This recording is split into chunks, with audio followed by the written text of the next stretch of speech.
ভোরের আলো ফোটার আগেই আগুনে পুড়ে ছাই হয়ে গেল ভোলার বোরহানউদ্দিন উপজেলার গফুরগঞ্জ বাজারের কয়েকজন ব্যবসায়ীর স্বপ্ন।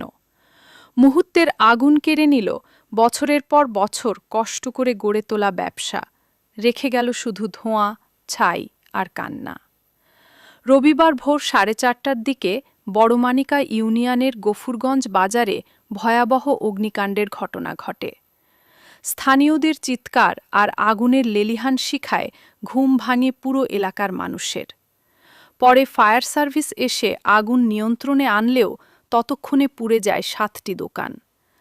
আগুনে ক্ষতিগ্রস্ত হয় Bellal variety store, Nazrul fast food, Sohel pharmacy, Nizam খলিফার কাপড়ের দোকান, হাসান মালের হোটেল ও আহসান উল্লার মুদি দোকান সহ আরও কয়েকটি ব্যবসা প্রতিষ্ঠান। সবচেয়ে বেশি ক্ষতিগ্রস্ত হয়েছেন ব্যবসায়ী বেল্লাল।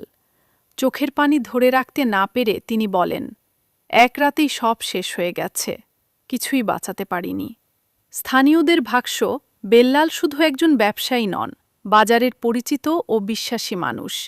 বাবার মৃত্যুর পর ছোট্ট দোকানটিকে নিজের পরিশ্রম আর সততার মাধ্যমে বড় ব্যবসায় পরিণত করেছিলেন তিনি। আজ সেই দোকান আগুনে পুড়ে যাওয়ায় বাজার জুড়ে নেমে এসেছে শোকের ছায়া। পোড়া দোকানের সামনে দাঁড়িয়ে অনেক ব্যবসায়ীকে কাঁদতে দেখা গেছে, কারণ এই দোকানগুলোই ছিল তাদের পরিবারের একমাত্র আয়ের পথ।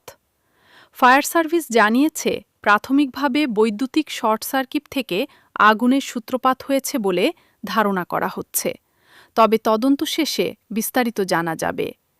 এদিকে ক্ষতিগ্রস্ত ব্যবসায়ীরা সরকার, প্রশাসন ও সমাজের বিত্তবান মানুষের সহযোগিতা কামনা করেছেন। স্থানীয়দের দাবি, দ্রুত সহায়তা না পেলে এসব পরিবার নতুন করে ঘুরে দাঁড়াতে পারবে না। ভোলা বোরহানউদ্দিন গফুরগঞ্জ বাজার থেকে প্রতিবেদন।